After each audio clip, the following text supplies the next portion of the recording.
Welcome to another edition of the Social Proof Podcast, man, where we interview people who have social proof. Meaning this isn't like motivation, like I'm on this platform because I'm a good speaker. You're on this platform because you've done something amazing. And you can like really point to it and say, look, this is what I built. And we're going to talk about how Mr. Andre Norman got millions and millions and millions and millions and millions of dollars worth of contracts. What's good, Dre? How you feeling? Feeling paid. I love it. I love it.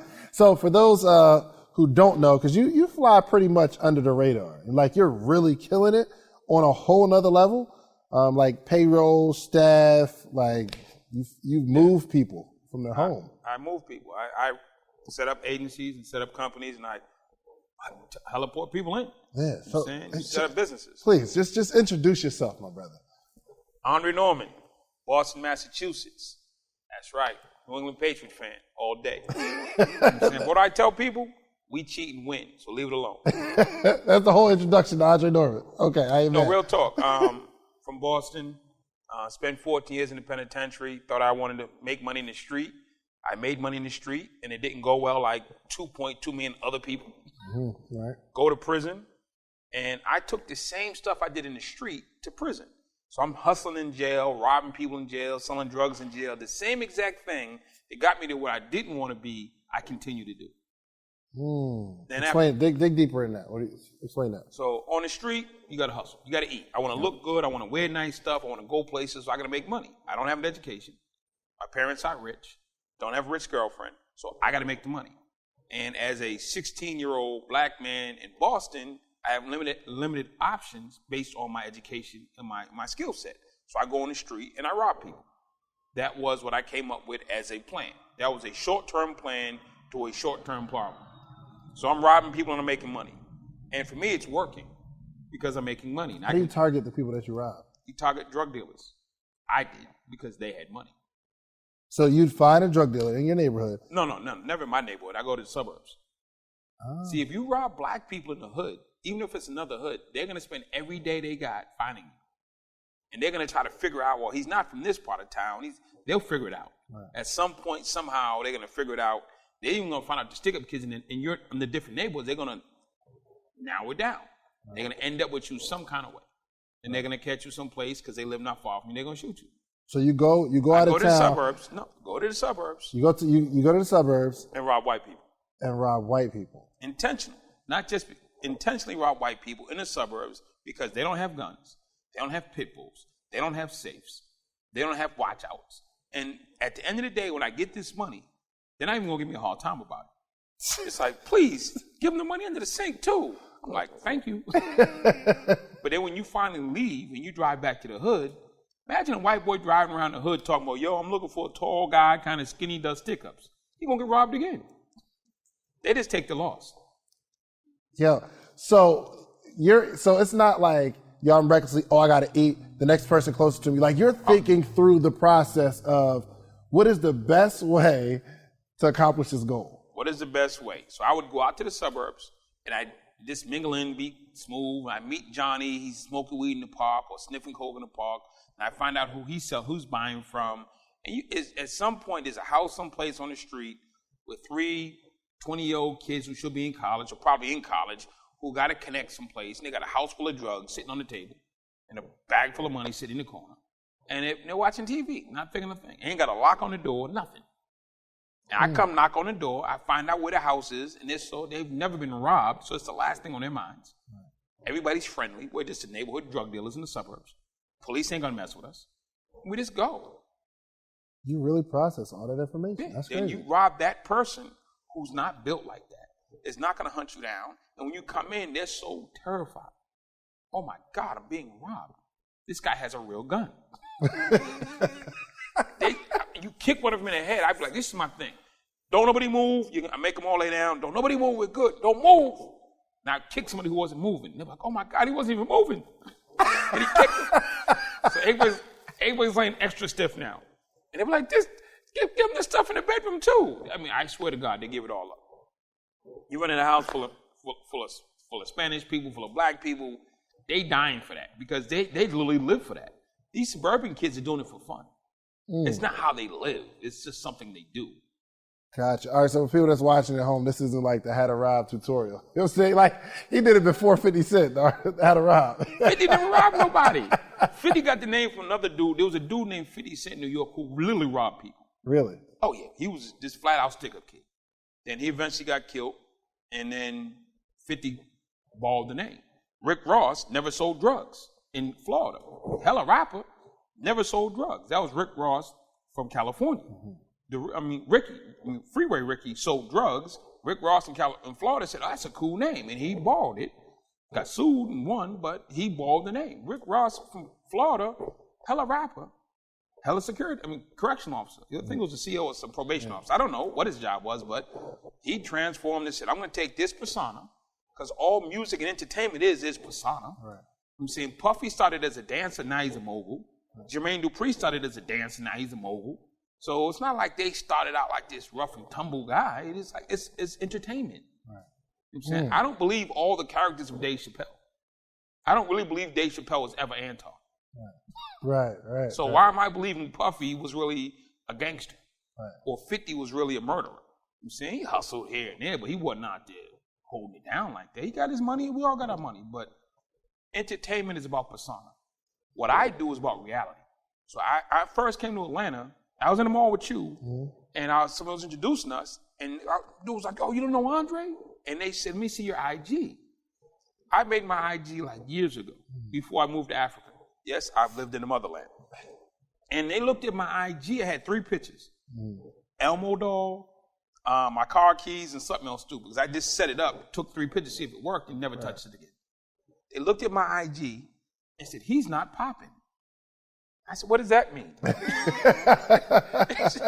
They're like, yeah, he's not popping. And I might as well been a homeless dude. Right. All right, so before we move up to there, because we're definitely going to lead up to getting the bag and then like kind of doing this like whole social media thing. But at the time, I'm doing I got easily 7 figures in contracts. I'm on stages in front of multimillionaires every day.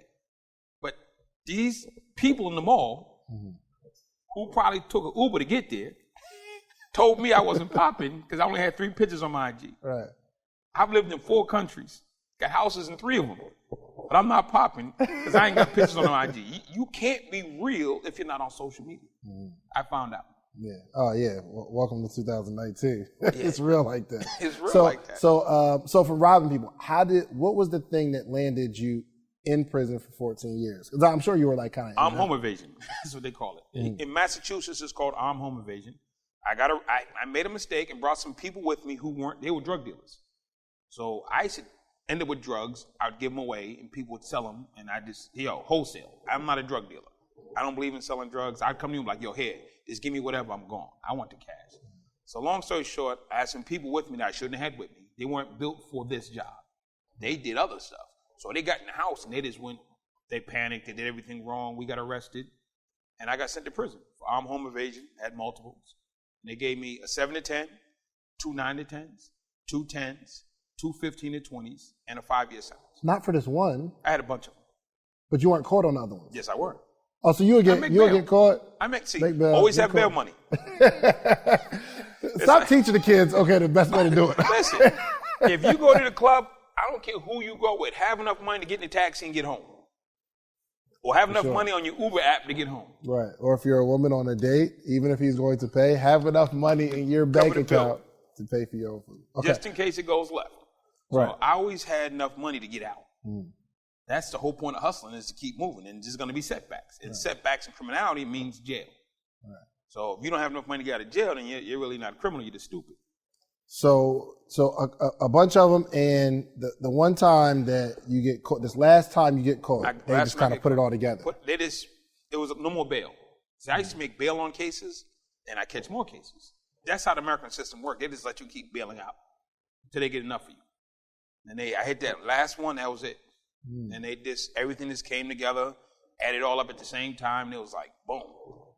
So you had, all of that, you had all of that, right? But you don't have to serve all of it. Does it run concurrently? On that, most of it was run concurrent. One was run from and after.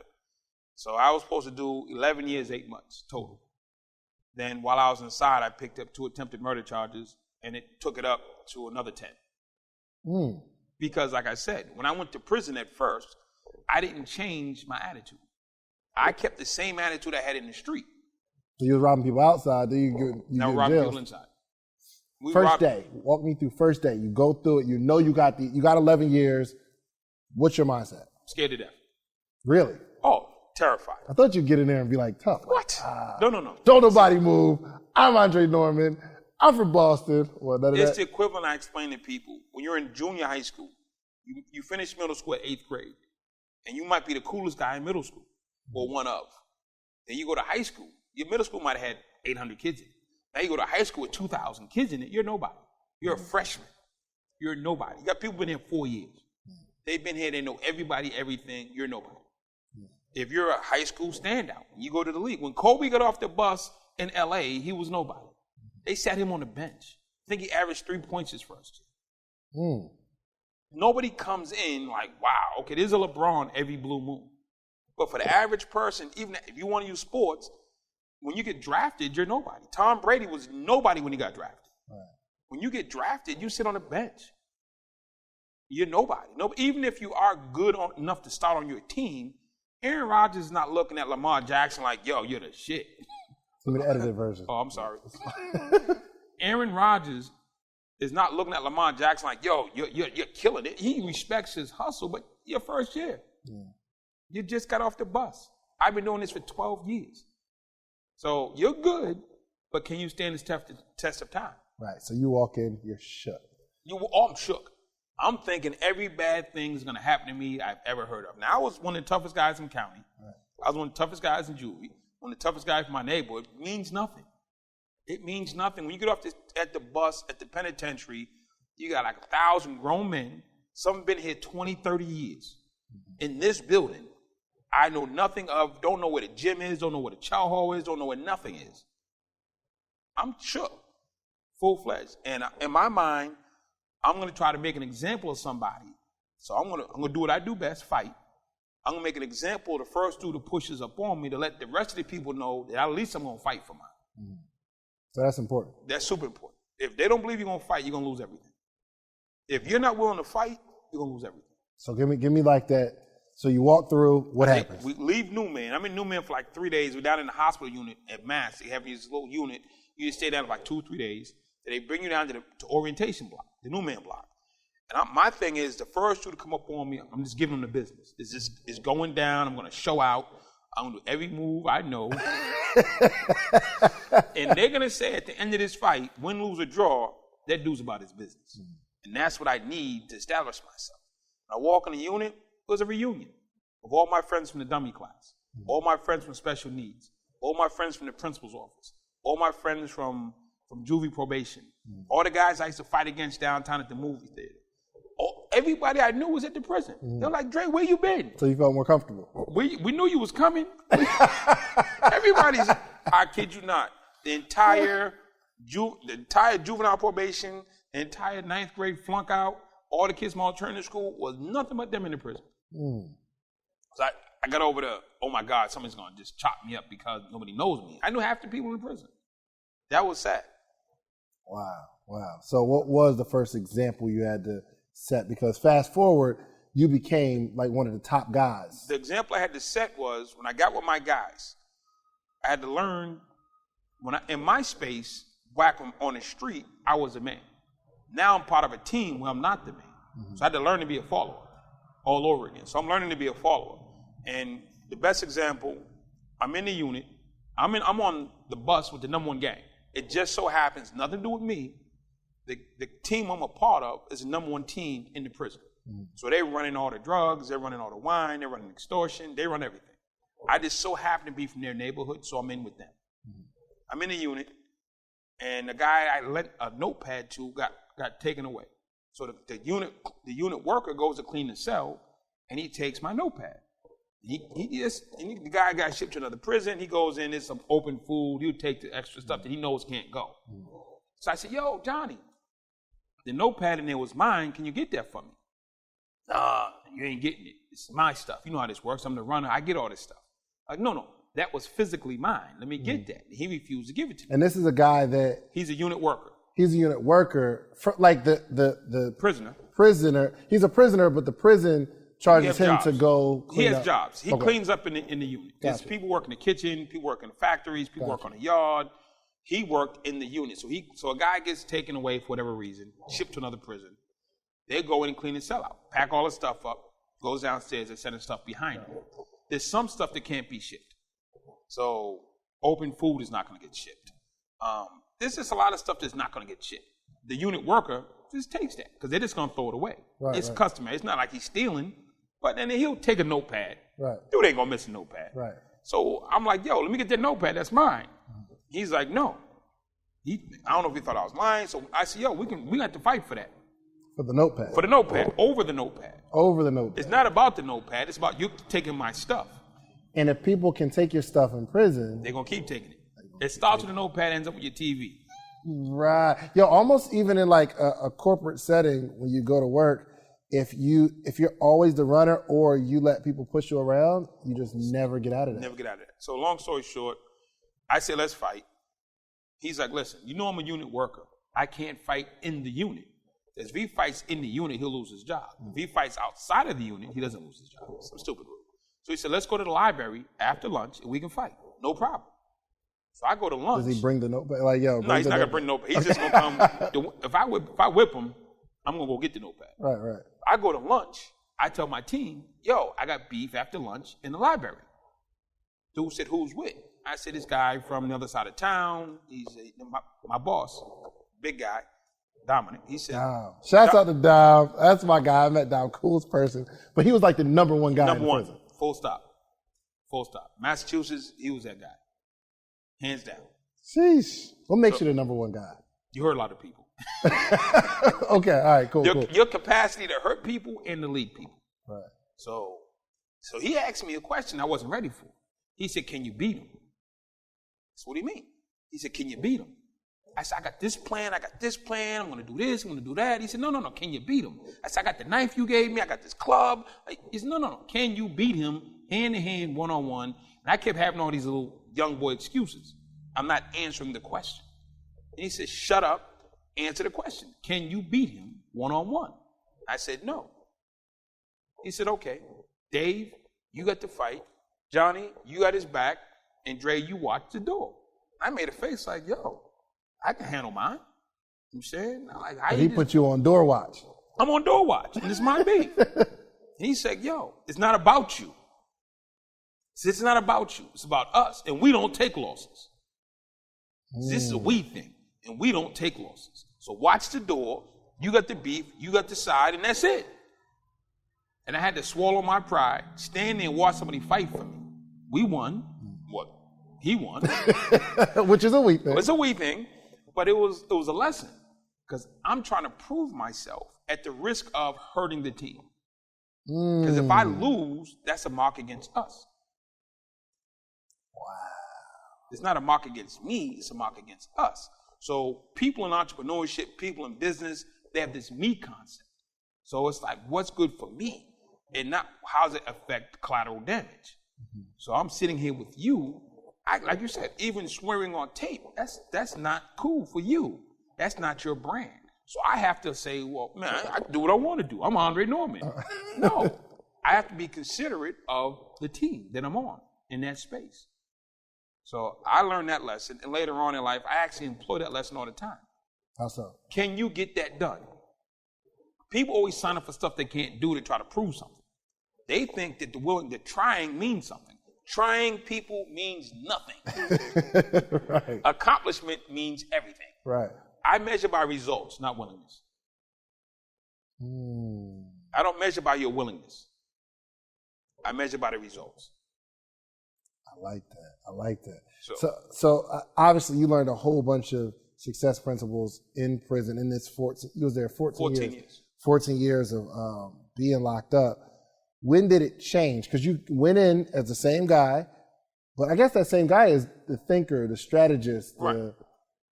But when did it turn? When do you say, yo, I got to get out of here and do something different? I initially had that this is my tribe mentality. I thought that this is where I was supposed to be. These are the people I'm supposed to be around. And this is my fate. This is my calling in life. I'm actually good at this. I'm really good at prison stuff. I'm good at being locked in a cell. I'm good at fighting in close quarters. I'm good at figuring out how to get around COs who have high school degrees. You got a high school diploma. I'm outsmarting high school dropouts and shit. So nothing against them. To be a CO, you need GED and no criminal record. So it's not like I'm going against rocket scientists or the top businessmen. I got a guy who went to school, didn't get arrested, got a CO job. You got a guy who dropped out of school, got a record, he's in jail. So it's not, I'm not battling rocket scientists. Right. So I'm battling people who are just as smart or just as dumb as me. Same space. And I finally came to a place of realizing that this isn't it. I was the king of nowhere. And a lot of people watching this tape, you got the little business, got the little thing. You're the king of nothing. You know what I'm saying? I see so many people, my brand. Dude, you make $20 a week. You ain't make $5,000 a week. My brand. I got to be brand conscious. I can't do this. I'm like, really? Dude, you're the king of nothing. Produces nothing. Bill Gates has a brand. For sure. Steve Jobs is dead. He got a brand. Right. You know what I'm saying? Puffy has a brand. Right. Most people that you run into, IG page with 20,000 followers is not a brand. Those are the facts. But in their mind, I've seen people struggle to get their social media up, the rest of this. I'm like, what is it doing for you? Mm-hmm. Your little girl, Katie Jenner, that's a brand. Yeah. She leveraged it better than her sisters. That's a brand. Half these rappers ain't even brands. They're just fads. KRS-One had a song way back talking about when you're out of here.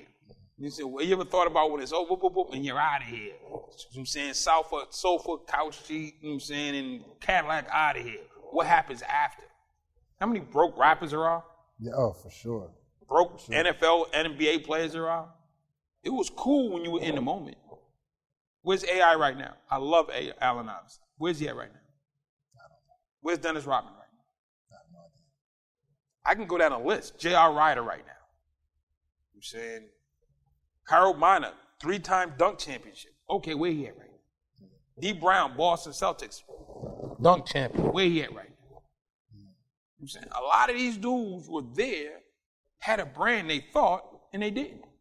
They didn't establish themselves. As time goes by, like there's always going to be a new thing, and if you don't stay ahead of the curve, like you'll lose it. Just making money isn't the thing. There's two things. There's a guy named Keith Cunningham. He's out of Texas. He wrote a book called The Road Less Stupid. It's not about how much money you make. It's how much money can you keep. And as we've seen, most athletes and rappers don't keep it. So you live the life. Most drug dealers don't keep it. Most criminals don't keep it. And the act of what it takes to make money is the opposite of what it takes to save money. So did you think like, all right, cool, one day I'm going to be old, I'm not going to want to fight, and like somebody else is going to run this prison because I can't keep this up forever? No. I got to a point of, it was like a Wizard of Oz moment. For anybody who's seen the Wizard of Oz, I made it to the end where I had a chance to be that number one guy, and I pulled the curtain back, and I see this guy just sitting there hitting levers, doing nothing. I'm like, that's it? Oh, so you had a chance to be the number one guy. A chance to be the number one guy. And I had this epiphany moment, like this clarity, like this Wizard of Oz moment, when I saw it for what it was. It was all, I'm about to be the king of nowhere. Right, so you were chasing something, you realized this isn't even... Everybody in the street who said they're out there to make money, they're chasing nothing. That's short term. You already know you're going to jail. You already know you're going to jail. So I'd rather live good for 2 years or 3 years and crash out for 20. You're going to crash out for 20 years to live good for 3. So what was the step? You have this moment, and obviously you're in your head. Were you still like keeping up that persona and like you were trying to make slow changes? No. I went back to my cell. I sat down and I came up with a plan. The first thing I said is I want to be free. I want to be free. So the first thing you identify, like, okay, you never had this moment before? I never thought about being free. You never thought about it? Most drug dealers don't think about quitting. Most strippers don't think about quitting. Most criminals don't think about quitting. Most NBA rookies don't think about retiring. They're going to get this check forever. How many years in were you when you had 6. this moment? So you're in prison for 6 years. I never thought about going home. It took 6 years to say, yo, you know what? I don't want to be here. I don't want to be here. Because were you comfortable for the 6 years? You accepted the fate or what? I felt I belonged there. Yeah. I fit in. So you can go places and fit in, and it's like, I fit in there. I understand this. I'm saying it's just like, cool. There's career college kids. There's people that never graduate college. They just keep going and getting another degree. They like being in college. It's comfortable. I know people literally 34 years old been in college since they were 21. They just keep getting more degrees and more degrees. They don't have to apply anything. You just sit. So when I decided I wanted to be free, first thing I did, because I'm a logical person, is I looked around at all the free people. Looked at the whites, looked at the blacks, looked at the Spanish, looked at the smart guys, looked at the chess players, looked at the Muslims, looked at the Christians, looked at the guys who worked in the kitchen, looked at the guys who worked in the gym, looked at the basketball players, looked at everybody. Every sub-demographic you can think of. And not one of them went home and didn't do good. They all came back. So I said, free is a trick. Free is a trick. Free is a trick. Free doesn't work. So you're watching them leave. No, I sat down in my cell, and I just thought about the past 6 years I've been in prison. And I thought about every demographic, every gender, the homosexuals, the cool guys, the tough guys, the gang members, the super devout Christians, the fake Christians. I looked at every group you could think of. I'm saying the snitches, everybody. Not one group went home and did good. They all came back. And I'm saying, wait a minute, I just went through my mind. I could count them all up. They all came back. So that didn't like deter you, okay, I feel like I belong here. 6 years comes, yo, you know what, I want to be free. And then you have the thought like, yo. Free doesn't work. Free doesn't work. It doesn't work. So right now, people say, if I get a new website, I'll be popping. Your business is not the website. Right. If I just get this new jacket, I'll be popping. If I can get the right tennis shoes, I can go to the gym and I'll be popping. Keith Cunningham says, if I just get this new equipment in my house, I'll lose weight. We get a Nord track. And that'll be no, you're not losing weight because you're eating bad. Right. You're not losing weight because you don't have a Nord track in your house. Your business isn't doing good, not because you don't have a website. It's because you don't have a business. Right. You're trying to promote an idea. You're not trying to grow a concept or a business. There's a difference. So I looked around and said, everybody's trying to get free. What does it take to get free? Think about it. You're in prison. You got 10 years. What does it take to get free? You can sit on your bed for the next 8 years and get free. You can actually do 100% of nothing and achieve freedom. So if you have to do nothing to get it, what is it worth? That's real philosophical. No, that's real life. Right. So I just realized free didn't work. So I said, I need to be something else. So I came up with the term successful. I did do successful people don't come here. If I can become successful, this is not where I'll end up. But at this point, you don't have any examples of success. But I understood. I had examples of free.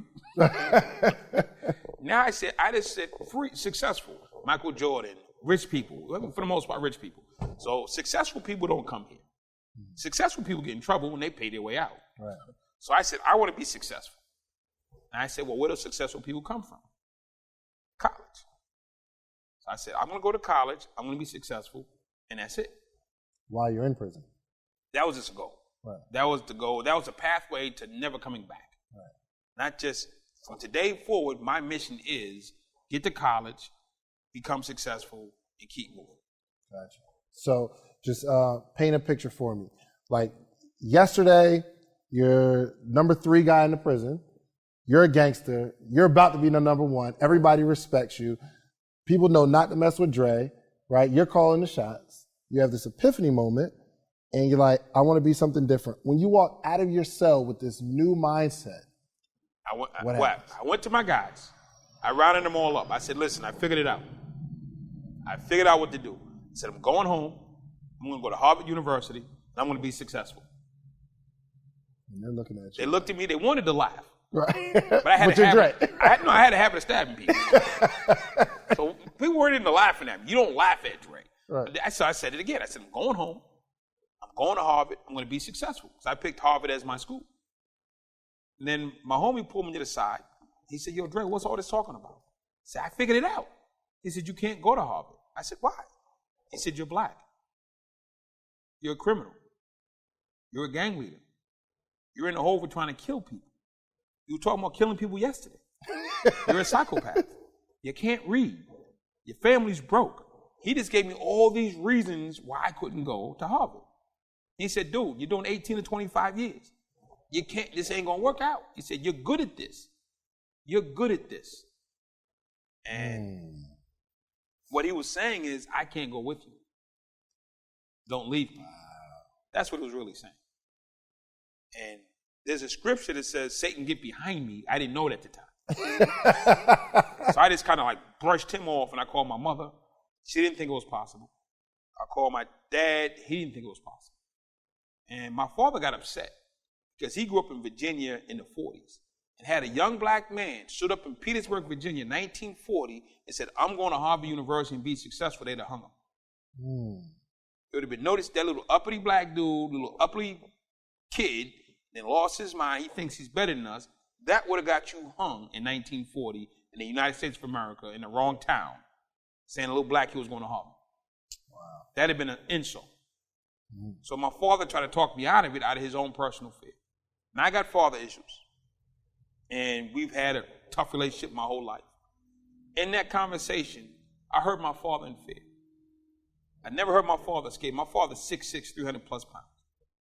When I was on the phone with him that day saying I want to go I heard the fear in his voice. Because he was imagining 1940 Virginia and that they're going to hang his son for saying this stuff. Don't say that out loud. Let that go. I'm like, what are you talking about? They ain't going to let you. Who they ain't going to let you? Then I realized his day was 1940 Virginia. His day was an angry mob that had the rights to hang black people. His day were the people that prohibited him from being born in the hospital because he was black. His day were the people that prohibited him from going to public school because he was black. His day were the people that made him a boy no matter how old or how big he got because he was black. And I heard in his voice the fear and the pain of his life. And me and this dude never got along, but I heard him that day. We connected in that space. But I still realized that I'm on my own with this. That I just realized I got to do this. And you'll get an idea for a business. You'll get a concept for an initiative. You'll get all kinds of ideas. And the worst thing that you can do is run into people who don't believe what you believe. And don't get it. God gave me a vision. Go be successful, go to Harvard. He didn't give it to Dave. He didn't give it to my dad. He didn't give it to my team. He gave it to me. But I'm trying to relay a message from God to people who don't believe. Right, and they're looking at it from a whole nother lens, right? So even like you could have looked at your dad like, oh, Dad, what, you don't believe in me? But he's seen it from a different, his experiences say, this is impossible. It's not possible. And the people that you're dealing with are going to look at you and say, this is impossible.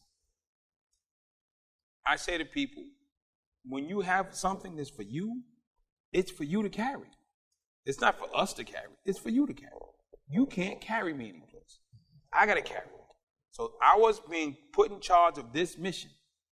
The question is, am I going to deliver? But I went out to try to find support when all the support I needed was in me. That's the God will not give you anything that you can't carry. He gave me what I needed, but I still wanted additional support. Did you see Dolomite? You seen Dolomite, the movie? With Eddie Murphy? Yeah. I watched this. It was too slow. It is slow, but if you get through it, bruh, yo, this dude had the determination out of this world, just like what you're saying. None of what he's talking about seems possible. None of it. And he started building his dream based off his own belief, period. Right. And here's the crazy thing. His friends would say it wasn't possible, but once he started moving and saw his belief, they followed anyway. Yo, it was crazy. People were following his dream based off his own belief of the dream in spite of what they believe. But they're like, yo, this fool might mess around. Make it happen. I got a thing that I do, and as I teach people. If there's three levels. There's a 0% chance, there's a 50% chance, there's a 100% chance. If I told you, if you got one coin, and if you put it down on one of these three, there's a 0% chance the prize $100,000. There's a 50% chance prize $50,000. There's a 100% chance prize $10,000. If you got one chip, if you put it over here, your 100% chance you're going to win. Put it here, 50% chance you're going to win. You put it here, there's a 0% chance you're going to win. I always ask, I draw the map. I say, here's your one coin. Where do you place it? 90% of people put it on 100% chance. Mm-hmm. They're like, yo, I win 100%. I'm guaranteed to win. Yep. What do you have to do to win that 100%? Nothing. Nothing. They say, but I said, why didn't you do the 50 or the 100 or the 0? And I might lose, and there's no way I'm going to win. And I say to you, what is the likelihood of this guy that we're talking about sitting in prison, gang member, criminal, psychopath, making it to Harvard? 0%. Mm-hmm. But I did it. Yeah. What is the chance or the odds of that same guy making it to the White House? 0. But I did it. What is the chance of that same guy being accepted and joining a multi-million-dollar CEO network in the country, in the world? I did it. What is the odds of that guy being office manager for the #1 mastermind group in the world, Genius Network? 0. But I did it. So 0% is a trick. It works. Nothing exists before it existed. What were the odds of 1975, somebody telling you have a phone that you can text somebody in China with instantaneously? Mm-hmm. You just said 0%. Steve Jobs didn't believe it. Steve Jobs didn't believe it. What were the odds of a self-driving car 20 years ago? 0. Elon Musk didn't believe. Yeah. So what was the activity? Because we still got 8 more years of this story. The short story is, in the 8 years, I went back to school, taught myself how to read. While you were in? While in prison. Yep. In segregation. I was in solitary. Went back to school, went to counseling, went to therapy. I had mental health issues, y'all, just for the record. So I just went and got for the next 8 years of my life. I taught myself the law, reversed some cases on appeal. For the next 8 years, I worked 20 hours a day. 20 hours a day every One day. day made it, like, it changed the course for the next 8. One day, one idea. You remember the day you met your wife? Yeah. Changed the rest of your life, didn't it? Done. You get it. Wow. The rest of your life has changed, isn't it? Absolutely. Remember the day you met her? Absolutely. Where are you now? In marital bliss, boo. So people are like, how did you do that? The same way anything else happens. You met her one day, you're like, wow.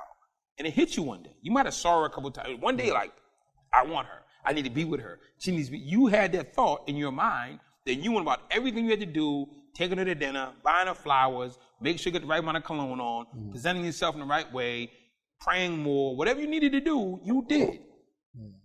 And now that you're married, you have to do twice as much. Oh, for sure. But when you had that concept of, I want to marry this woman, you went in nonstop 24-hour thinking mode. Yeah. Did people treat you differently with this new Dre? Did they like try you more, or did your friends treat you differently when you decided you wanted one woman in your life and nobody else? Absolutely. Exactly. They're like, wait, come on, Dad, let's go to the club. Or let's go over here. You're like, nah, I'm focused. I used to have free time to do stuff like that. Now that 20 hours or 10 hours a week that I've been wasting on nothingness, I'm putting towards this woman because there's a benefit in the future in that. There's no future in this. Sure. But your friends still go do stuff that's not going to produce anything. Yeah. And you're not mad at them for still doing it. You just don't do it with them anymore. Right. So when I changed my life, people weren't upset at me. They actually saw there was more space for them. Mm-hmm. So I gave away the drug dealing. I gave away all the extra stuff, and I focused on me. I didn't get, hey, y'all can have all this. They're like, what? He's crazy. He's going to let us have all the drug profits. He's going to let us have all the extortion profits. He doesn't want this anymore. Dre went crazy. That was the word. Word in prison was the crazy Dre went crazy. Psychopathic Dre has gone crazy. Wow. Because he no longer wants to participate in illegal money gaining stuff. Right. So you've been changing over the next 8 years. Walk me through the first, I'm talking about like the day you wake up that morning and like this is your day to be released. I got my parole in April of 1999, and the Department of Corrections refused to release me. They told the parole board we would not release this man. Because we fast forward past a lot of stuff because you were only supposed to be in for 11. 11. But you did something 14. in the first 6 years to make it, or like in the during first your 6 transitional? Years. During the first 6 years, I caught 2 attempted murder cases. But when I finally made parole, I maxed out my first sentence at 10, Then I did almost 4 in the next one. But when I got to the parole, I made parole. When I made parole, the Department of Corrections never thought it was possible. When you say make parole, what do you mean exactly? You go before a hearings board, and there's like 3 people, and they decide you should be let out early. Yeah, I have to convey to them, I'm remorseful, I'm accountable, I have a plan, I have a strategy, I have support, and they look at all that, and they say, okay, cool, you can go home when you can. So I went, and they said, okay, you can go home. The Department of Corrections, which houses us, says, not this one. You can't have him. We're not agreeing to this. They had no dog in the fight. Their job is carrying custody. Their job is not release. Even though they've seen that over the last 8 years? Doesn't matter. Doesn't matter. Doesn't matter. I tell you this here, never cheat on your wife, because she'll never forget. She might forgive you, but she'll never forget. And you won't forget. You'll forever change your relationship. You put them through so much. Put them through. I earned that. They didn't just pick my name out of a hat. But for the long story short, I had to fight with the Department of Corrections for 6 months to actually get my release. So November 15th, I wake up, it's my day. We go out on the yard at 8 o'clock after count, and at 8:30 they start calling names over the loudspeaker, and you walk to the gate and you leave. 8:30 they called all the names, they didn't call me. I'm like, what? Again? They said, no, we're letting you go home after the next count. Last jab, you know? Just out of spite. Out of spite. But I took it in stride. I earned it. So you can't cause grief to people and wonder why they want to bring it back to you. I earned that. So at 10:30, I walk out, get in the car, we drive to the parole office. Go in the parole office, I meet with my PO, and we have this little power struggle over when I'm getting off parole. And I got upset, she got upset, then anger management actually kicked in. Before, I would have had to been right then. I need to be right now. Right. She's saying I get off in 3 years. I'm saying I get off in 18 months. We're trying to settle this right now. I said to myself, she said 3. I said 18 months. I got 18 months to fix this. I don't have to fix this today. I said, no, something later, you're right. 3 years. But in my mind, I got 18 months to fix this. So I walk out of there. It took about a month for the paperwork to get accurate, and I was right. And she called me back and said, Andre, you were right. It's 18 months. But had I continued on the path I was on, I was going right back to jail. I was going to cuss her out and tear the office up to be right. And I'd have been back in the prison talking about, man, that lady tripped out on me. I had to show her I was right. And lo and behold, I was right, but I'm back in jail. You'll be back at the 6-year Dre, not the 8-year. We got 2 different Dre's, the 6-year Dre. All right, so you walk out. What do? I do the parole office. Then I get in the car. After I leave the parole office, the guy said, where you want to go? And there was a youth center I used to work with at the prison. They used to bring the kids up from the juvie center. I said, take me to the juvie center. I promised the kid, when I was in the program, I told the kids I'm leaving the program because I'm going home. The kids were like, hey, will you come see us when you get out? Our program's right around the corner from where you live. So I said, yeah, I promised. So I told them, take me to the juvenile center. So I went to the juvenile center. I walk in, the kids were like, oh, gee, what's up? They was all ecstatic. And I started talking to the kids. And I was happy to keep my promise, but what I found was that first ride to the parole office, second ride to the juvenile center, the world's moving. Everything's moving at 1,000 miles an hour. I've been moving at 2 miles an hour. Prison is 2 miles an hour. The world is 1,000 miles. Explain it, because you went in and... I went in, there was no cell phones. I went in, there was no internet. I went in, there was no white people in the hood. I went in, there was no talking cars. I can just keep going down the list. I went in, it was just a lot of stuff that didn't exist. And I went in, things were different. Stuff changed. And it was just a lot to take in. And so I go to the juvenile center, strange thing happens. It's a locked facility. They're locked up. I felt comfortable in there because I understood the space. So what I would do is every day for like 5 or 6 hours, go volunteer at the juvenile center. Because you would be locked in. Because I'd be locked in. It was my decompression time.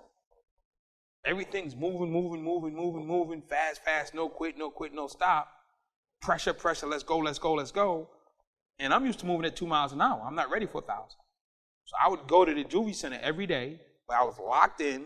There's no phones, there's no internet, there's no talking buses, there's no white people jogging. Back to what I'm used to.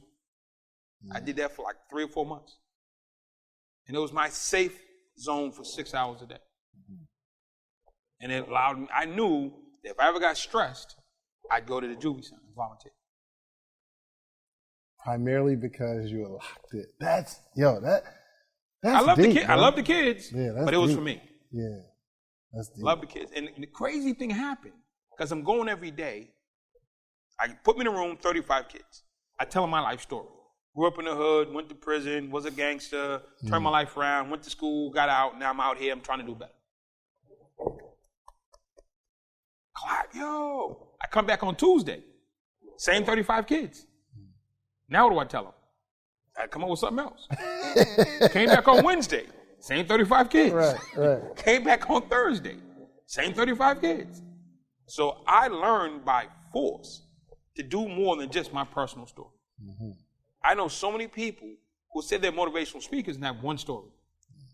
I was that same guy. I had one story. 3 months in the juvenile center with the same kids, you learn to tell way better stories. Yeah, for sure. My stories, not that they become untrue or different, but you can't tell the rags to riches story. They heard it. Right. Now you have to learn how to break down hygiene stories, how to make it cool to wash up, Right. how to be cool to go to school, how to be cool to pay attention to the staff, I had to come up with all kinds of stuff. I'm telling stories about why you should listen to your parents, or why you should learn how to read, or why you should learn about entrepreneurship.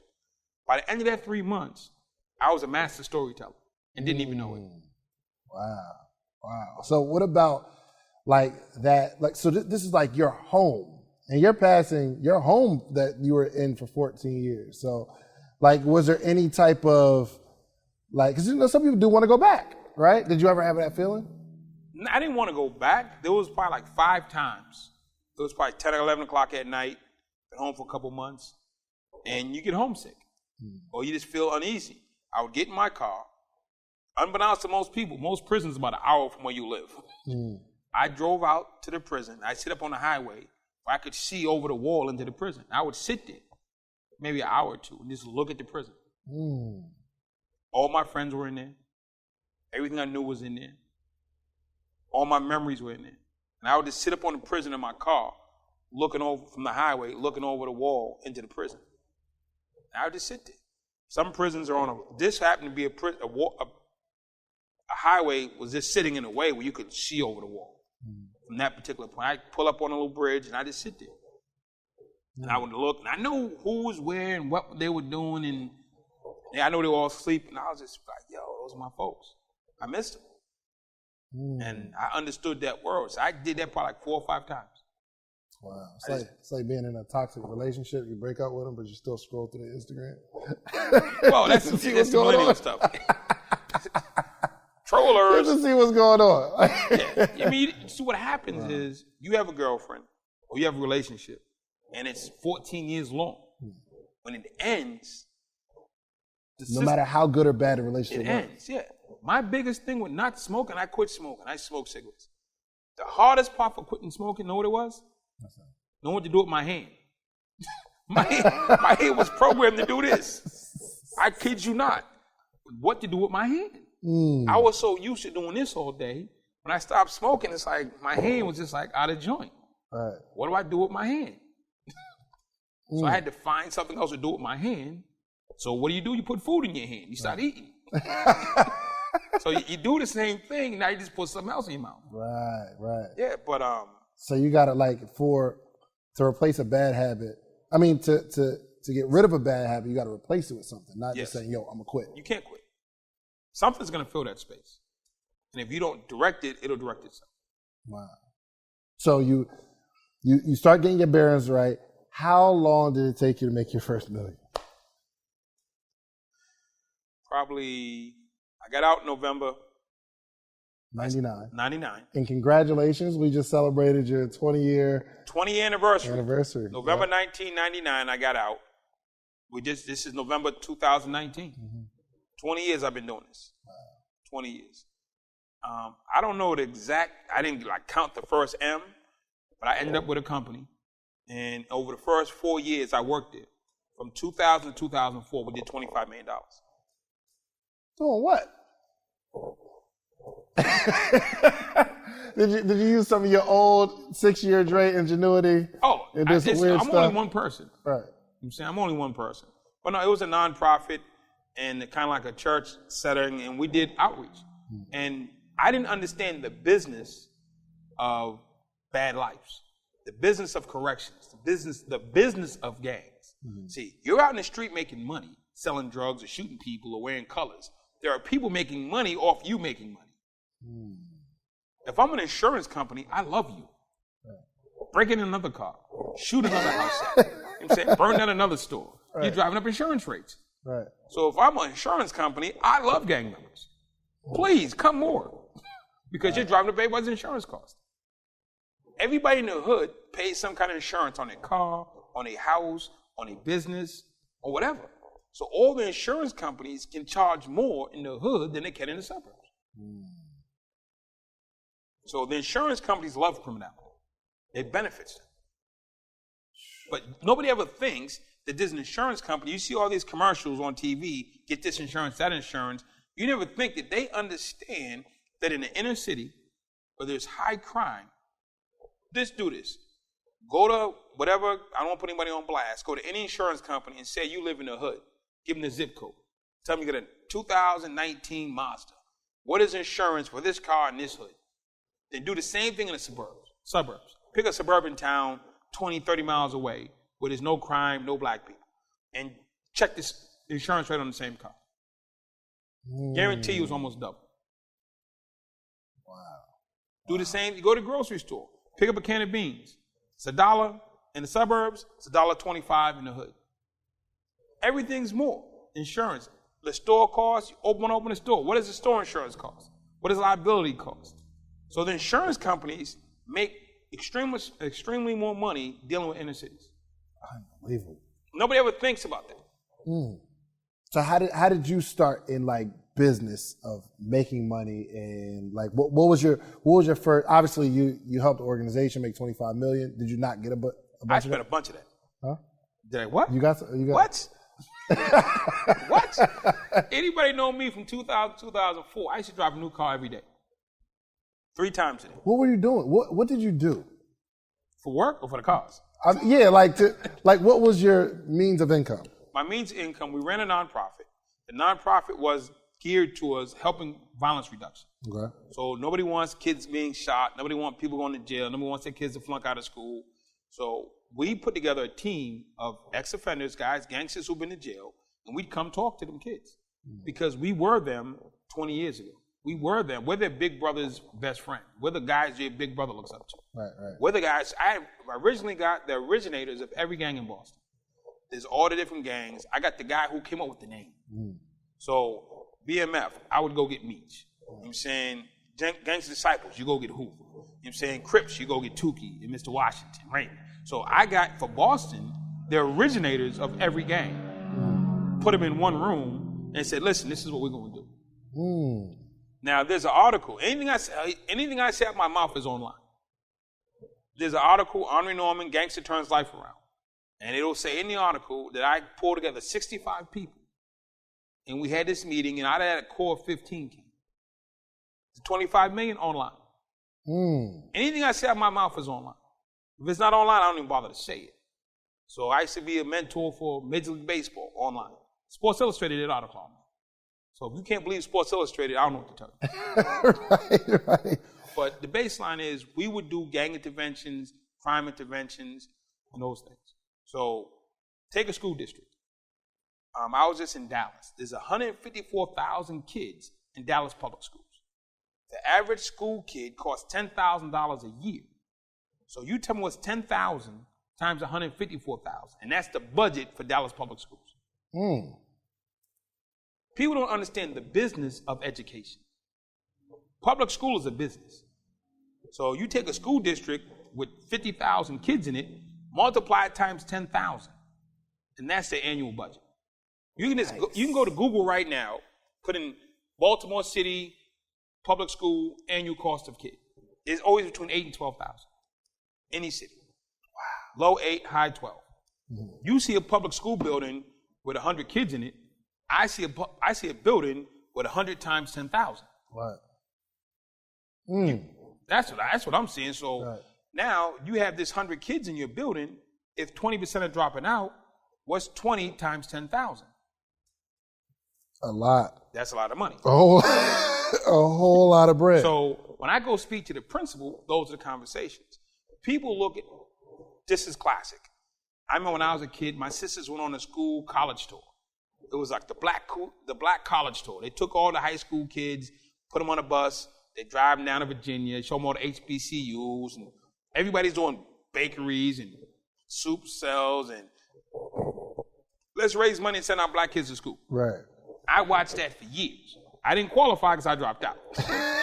But for years, it was always a big thing. That was like the first time you ever really got to leave the hood was a black college tour. Right. So everybody knew about it. I see it drastically different. All this selling chicken plates to get me to go to college. If you go to a college right now, the average cost of a college is $40,000. So if you sign up, that school's going to make $40,000. Times 4, it's $160,000 for you to go to that school. Right. So if I can bring you 10 kids at $160,000, that's $1.6 million over 4 years. I just brought you for bringing you 10 kids. Why the hell am I why am I selling chicken plates to help you make $1.6 million? Right. They pay people to recruit students, right, but we pay to send our kids. We got it backwards. People are doing it backwards. I go to a college and I say, what is it worth to you for me to bring you 20 students? What is the dollar figure that you will make if I deliver you 20 students? They'll say $3.2 million. Okay, if I bring you that, how much do I get? I bring you $3.2 million in revenue. What are you going to pay me? I'm so happy you're going to school, Dave. You're going to get education. You're going to be the first in your family. Yeah, man, listen, they're doing business. Right. Colleges are doing business. We're doing charity. Right. Well, no. I'm doing business. Right. I walk in the room, I'm looking for the business angle. I'm looking for where's the money being made? I mean, I want you to go to school, but the discussion my aunt would have had was how much stuff does she have to sell, how many plays, how many fundraisers to get you in school. And she ain't getting nothing for all her efforts. She's just get a good feeling that she got you there. Right. I'm walking to the university saying, listen, how much you charge to go here? And what does it cost over 4 years? And what is the legacy? The legacy avenue is your brothers and sisters. Right. So if you go to a school, there's a good chance your brothers and sisters will go. So I'm going to bring you 10, which is 1.6. Plus, you're probably going to get at least another 3 to 5 on a legacy piece. So that's another, I'm saying 800,000. Right. So we're looking at 3.2 million, just me bringing you 10 kids. What are you paying me out of that? If I bring you $3 million worth of revenue to your business, you're going to give me money, right? For sure. So why would you think the colleges don't pay? We just don't ask. So what are some of the obviously you speak around the country, and I actually around the world. Yeah, I'm sorry. Because I've been to a couple cities with you, and obviously you're always on the road. But what are some of your businesses now that you are involved in? Some of the businesses I'm involved in now, I do crisis management. That's my primary business. So when Honduras, the country of Honduras, had the highest murder rate in the world, they called me. I go to Honduras, I do an assessment, I put together a plan, I design some trainings, back. West Africa, I got to go to the motherland. They had child soldiers in the street post-Civil War. I'm in the street working with child soldiers. Ferguson, Missouri, we had riots, Michael Brown Jr. died, and the whole city, then the whole country erupted. They actually called me to come to Ferguson to stop the riots. So my team did that. And last year, there was a situation in South Carolina in the prison system. There was a riot and 7 men died. Whole system out of control. South Carolina leads the nation in inmate deaths. They called me. I go in and I set up a unit in the program. So they lead the nation in inmate deaths. South Carolina, Department of Corrections, lead the nation in inmate deaths. More inmates die in South Carolina, for whatever the reason, than any place else. So I go in, I now run a housing unit in South Carolina Department of Corrections at a level 3 maximum security prison. So if you have a crisis, you call me. I mean, there's other stuff that I do. There's my speaking for like corporations. I still work with London Business School. I've been with London Business School since 2001. Doing what? Corporate trainings. Deutsche Bank, Denon Foods, Lawrence Construction, British Petroleum, Ericsson Mobil, Ispen Pharmaceutical, all multi-billion-dollar agencies. Mm-hmm. Nobody on that list is under $1 billion. Give me one of the trainings. Give me one of the trainings that you take to corporate from like your experiences in the streets. Okay. Corporations have this huge problem with retention. Mm-hmm. You hire somebody, you train them up, you put all this money into them, you get them 10 years in your business, they're vice president, and they're killing it. Then it's like crushing. And then after 5 years of being a vice president, they're making whatever they're making, everything's going good. And in 3 months, you have this big deal coming up. And it's you and your competitor going for the big deals at $10 million contract. And your number one person, your vice president, quits your company. And he goes down the street and works for your competitor. What do you do?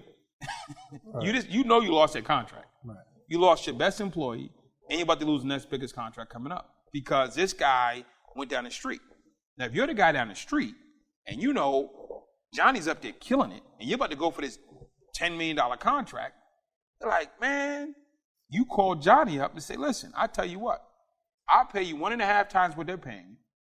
I'll give you a better parking spot, better benefits, and I'll make you a senior vice president if you come work for us. Right. Extra $100,000, better parking spot, better vacation. See y'all later. He goes down the street. Let's go. It happens every day. It happens every day. Mm. So in the way we would explain it is LeBron James was in Cleveland. The Cleveland Cavaliers were worth $150 million at the time, or whatever the number was. Right. He leaves. I'm taking my talents to Miami. Remember that. Right. The day he said that, the moment he said that, the franchise dropped $50 million in the cost. The day he said, the instant he said, I'm going to Miami, the value of that team dropped $50 million. Right. And at the same token, the value of the team he went to, Miami, went up $50 million. Yep. Yep. So if you were a T-shirt salesman like you used to be, and you stood in front of the Cleveland Stadium, you would sell out every day because the arena's packed, everybody's there. Now nobody's there. Right. You're out of business. Right. If you were a hotel next to Cleveland Stadium, you were sold out every game. Now you're empty.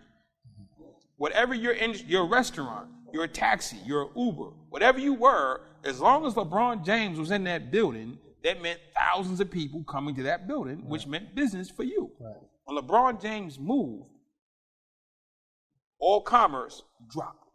Right. The franchise dropped $50 million, and all the surrounding businesses dried up because there was no people. Now let's take it to Miami. The empty hotel, full. The homeless dude with the sign, paid. The homeless dude with the sign, paid. Everybody paid because the bodies are there now. Right. It's that simple. So it's the same thing in corporate. If you can get this guy to switch from this team to this team, you go up, they go down. Right. Where'd you learn that concept? Learn that that's just basic business. What I learned, my end wasn't that. Right. That's just, anybody can tell you that. My end is how do I keep LeBron in Cleveland? Right. If I went to Dan Gilbert and said, listen, you're about to lose $50 million off rip tomorrow. Because that man's going to go on TV and say that he's going to Miami. It's a done deal. I can convince him to stay. What will you pay me? So, like, did you learn that? Did you learn how to get them to stay, like, from the streets? Because obviously you had, like, you were in command. Right. So my thing is, I go to Dan Gilbert. You're Dan Gilbert. You know tomorrow you're losing $50 million for starters. Right. Right. For starters. Right. There's the $50 million cash you're going to lose tomorrow, instantly. Gone. Then over the next 5 years or 3 years, 4 years it was, you're going to lose another $10 million, $20 million a year. Fact. Right. Then other than the cash, your political standing, you were the coolest dude in the NBA because you owned the team that owned LeBron. Your status dropped. What is that worth to you? You're talking about a $100 million loss. Right. $100 million loss, minimally, plus your pride. So what do you teach? I teach corporate retention. See, I would say to them, because I had a discussion, I was in London at the business school, and I was talking to guys from Deutsche Bank. And they told me that scenario, the guy leaving them, going down the street and joining the other bank, and then competing against them. And I was like, that's crazy. He says, Andre, it happens all the time. I said, I've been in the game a long time. I grew up in a life. I know gang life, gang culture. And never in the history of my life have I seen anybody quit a gang join the other gang and shoot back at them. I've seen people move away, join the church, they they do a lot of stuff. But I've never seen, there's a big battle coming up Friday, you quit this gang, you go join that gang and you shoot back. Right. Never seen it. Right. They said it happens all the time in corporate. I said, well, we teach loyalty. We teach pride. We teach family. Gang loyalty in the corporate arena. Can you teach that to our people, Andre? Minus the guns. So I teach corporate retention based on gang loyalty to top businesses in the world. That's amazing. Look, we've been here for a while. I have a million more questions, and I wish we could just have a session where you sit down and just tell all the stories you tell me. Like, yo, Dre's prison stories are bar none best stories I've ever heard in my life. But we got to kind of wrap this thing up. But for social proof, let's go back to social proof. For sure. Who is Andre Norman? Why am I listening to this guy? Why should I go to social proof? My social proof is non-social proof. I legitimately have millions of dollars in contracts. I've legitimately generated over hundreds of millions of dollars in nonprofit space. I legitimately, in my phone right now, have over 100 multimillionaires that I can call right now. I've seen them. Go to their houses. He took me to one. Let's go. I took you to New Jersey, your hometown. Yeah. Took you to a part of New Jersey you probably never been to. Never been to. And my man just walking me around his office, and I'm like, this is the most beautiful, amazing office I've ever been to. We walk into the man's office, multi-million-dollar company. Walk in and see, call in the day we coming. They want like it was like a planned trip. Like, yo, I'm coming that way. All right, cool. Bring in my friend. No problem. We pull up. We walk into a multi-million-dollar agency. It's probably like 800 employees. The CEO, out of respect for me and friendship with me, walked away from his desk and spent 2 hours walking around with you. For sure. But here's the crazy part. At the end of it, he sits me down and tells me a story on how he got Dre out of some foreign country's prison or something. Yeah. Leave that part out. Okay. So I'm looking like, yo, what in the world is going on with Andre Norman? What the heck is it? So, no, I mean, what happens is you can know people, but who knows you? For sure. There's always, I know this one, I know this one. Who knows you? Yeah. That I can call somebody who runs a multi-million-dollar company with 800 employees, has an agenda full of stuff to do, but because we show up, walks away from his agenda, spends 2 hours with us. And then we go to New York, and we went to who was the dude, the big nonprofit? Yeah, Hayden Foundation. Yeah. We walk in, and they shut down their business. For sure. It was crazy. We're on the top floor, one of the office buildings down on Broadway, 51st floor anchor tenant, and we have the view of the entire city. Shut down their business, and what can I do for you? So that social proof with me is you need to be with me. Because if you weren't with me, you would never understand that. Oh, absolutely. I just took 6 people to the Genius Network annual event. The Genius Network, most people have never heard of. It's the #1 mastermind group in the world, run by a guy named Joe Polish. How much is the joint? $25,000 entry, $100,000 for the VIP. You pay $25,000 a year for 2 classes. You pay $100,000 a year for 3 classes. They're separate classes. Most people don't want to invest that type of money in themselves. And what do you do for the organization? I do trainings. I do crisis intervention. But what happens is I took 6 people, including Life, took them to Phoenix, 350 seats, $10,000 a seat, sold out. 350 seats, $10,000 a seat for a 2-day training, sold out. Next level. Then, for this year, we put on a youth component. We had 10 kids, $2,500 a seat, sold out. Next level. No, the next level was my son sat in the $2,500 seat. We had a whole class just for kids, $2,500 a piece for 2 days.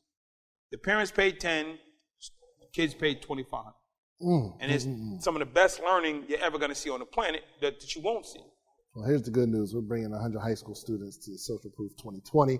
So, it's not $2,500 a seat. It's actually going to be free for them. But, all right. So, Social Proof 2020. Why should you come to Social Proof? Yeah. If you're sitting at home, you're trying to figure out, how do I grow my business? How do I make it make sense? What's the differential between free and success? how do I take my understanding of gang culture, gang retention, corporate retention? How do you line that up? How do you get to still wear hoodies and Timbs, but be on deck where a guy will shut down a multi-million-dollar company because you walk in the door? Mm-hmm. And how can you get him to turn his company over? The guy don't even know. I didn't walk with you that whole time. We walked in, I said, Dave. Yeah, where did you go? I'm walking, like he's telling me about the Zen room he got and why he has treadmills facing the window for his employees with a call. I'm like, yo, what in the world? You're like, where's Dre? Yeah, and I was like, it didn't dawn on me for a while. It's like, yo, until you pulled up, like, we passed each other a couple times. So, what you doing? What happens is people will introduce you to people to show off. Mm. I introduce people to people to make connections. I needed you or wanted you to connect to him, not you to connect me to connect to him. So I put you together and I walk away. Whatever you discuss, whatever you hash out, whatever comes out of that is between you two. There's no leverages, there's no strings. Gave you the number. You have his direct number. Mm. Feel free to call. You know what I'm saying? That's it. I don't make relationships and make connections that connect back to me because that's manipulation. Now I'm trying to manipulate you into something because I control. For you to get at him, you got to go through me. Right. That's manipulation. That's not real friendship. That's not real helpfulness. That's manipulation 100%. I connect people for the sake of connecting people. Gotcha. And if I don't like you or trust you, I'm not going to connect you.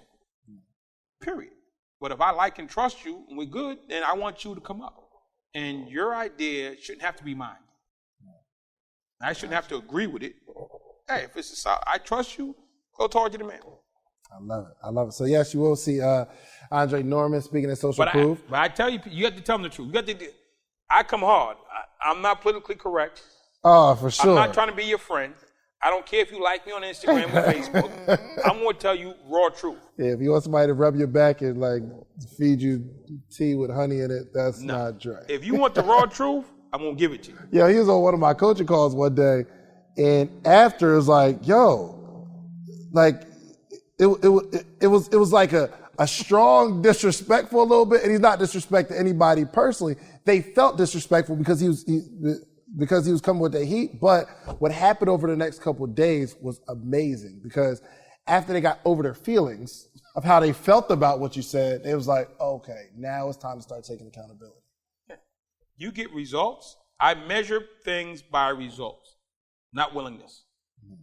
So I'm not, did he make me feel good? Did he tell me I'm doing a great job? Did he see the part of my project that I'm really proud of?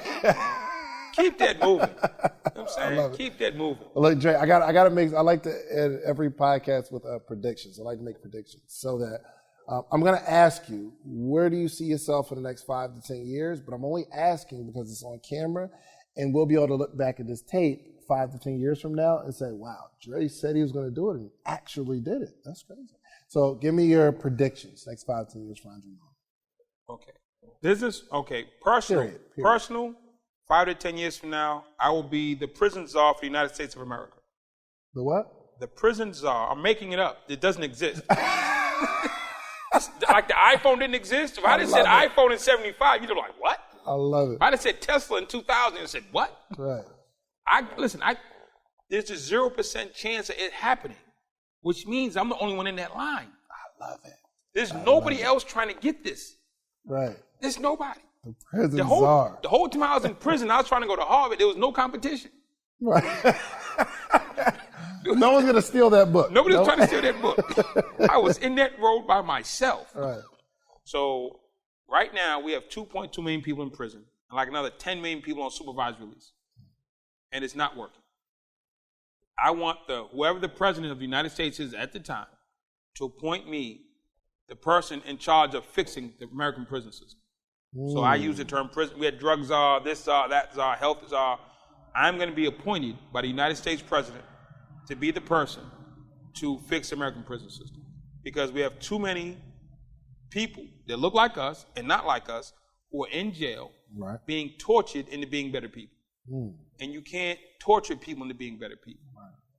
We need to pay our debt, but at the same time, we have to be reformed. We have to be treated like humans and given an opportunity to be productive. There's a lot of talented people. I'm not the only talented person to come out of prison. there's tons of brothers and sisters, men and women who are in there who just need someone who understands it from their perspective, from their lens, as you say. So I will be appointed in the next 5 years to take over and fix the American prison system. That's my personal. On my business, I want, say, $50 million in revenue. Right now, there's 2 CEO networks. There's EO and there's YPO. I am a member of EO, which is 14,000 founders of companies that generate like $3 trillion. YPO is 27,000. They generate $9 trillion. I want to elevate up to YPO. Gotcha. How much is EO? EO, you got to crush $1 million. YPO, you got to do at least 10. Oh, so you have to be making $1 million, and then how much is it to join? Under 10 grand a year. Okay. So but you have to just eclipse the $1 million. Yeah. You got to do Gross 7. or net? I believe it might be. Oh, you're not? Okay. Call your account. I ain't got net yet. We can work it out. I'm not doing that yet. All right, cool. All right, anything else? I need a wife.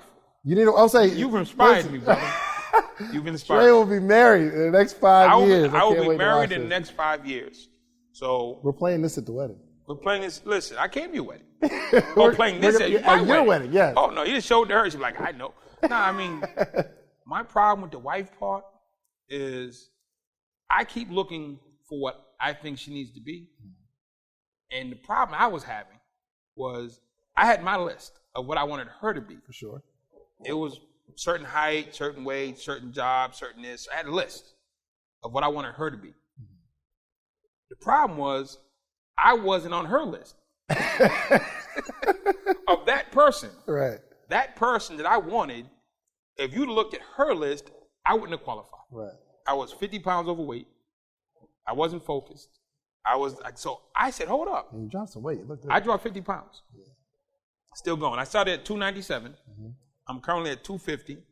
And I'll be at, put it on, when is this? April? I'll be at 220, 215 by April. Oh, nice. When you see me in April, I will not be 250 pounds. I'll be at least at the most 220. So we need to go shopping again. I went shopping yesterday. I got a trunk full of cars. I need to go with you though. Dude, I got a bag. I got a whole trunk full of True Religion. Okay. True Religion and Polo. This is one of my new outfits. Yeah, I like it. I got a whole. I ain't gonna say how much I spent. I got a trunk full of bags. True Religion and Polo. I love it. And Nike. I love it. All right. But you will see me at Social Proof 2020 at 220 pounds. There it is. Max. There it is. Because I need to, instead of me having a list for her and want her to overlook my faults, but I'm not going to overlook her faults. Right. You know what I'm saying? So I got this thing on my list. And, she can't have this, or she can't have that, or she can't be this. But I'm 50 pounds. I'm damn near 300 pounds. Yeah. I'm this, I'm that. So I said, let me get myself to match her list. I love it. So 220 pounds, in shape, eating healthy, living healthy, going to sleep on time, having a schedule because I'm all over the place. Yeah. So I need to say, when she says, hey, this is what I need, I want to be her to check everything off on her list that I can match that. I love it. Stop being one-sided. Good stuff. All right, so look, man, we got about 3 minutes. I want you to kind of, first off, I'm going to do the outro, but I need you to end with a story. So get a good story going. Preferably a prison story that has nothing to do with rape. You know what I'm saying? Got a whole bunch of rape stories. But give me a prison story if that has to. I got one. You got a story with a principle at the end. So listen, man, I'm glad y'all tuned in, man. We are bringing you literally the dopest people in the world. Not even the dopest people that I know, just like the dopest people in the world who are killing it on a whole nother level. Make sure you're following Andre Norman. How did he get in touch with you? My IG's popping. Hey, we lit. No, I ain't popping like that. I don't care about this. If you want to, my website is my name, AndreNorman.com. My Instagram is my name, @Andre Norman. My Facebook is my name, Andre Norman. Yeah. My LinkedIn is my name, Andre Norman. So if you go to my website, all the links are there. Got it. Okay. All right, give me a story, man. And he's going to take us out of here. 14 years I was in prison. And for 14 years, I thought I was winning. Selling drugs, doing my thing. And my mother came to see me one time. And I was in solitary confinement because I just stabbed a couple people. And I'm in the hole. My mother came to see me. And she said, boy, how do you get in jail? I said, Mom, I'm working hard. This ain't easy. And she looked at me. And I just got 10 years added to my sentence.